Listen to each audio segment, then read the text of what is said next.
How to install Messages app on iPhone.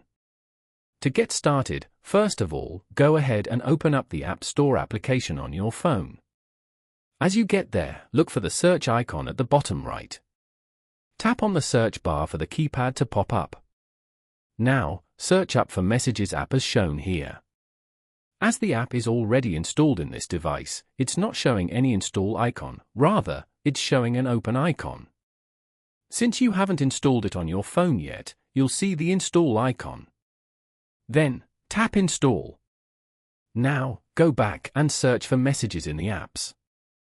If you want the Messages app on your dock, simply tap on it and drag to position. Then, tap on Done to continue. Following these steps, you can easily install the Messages app on iPhone.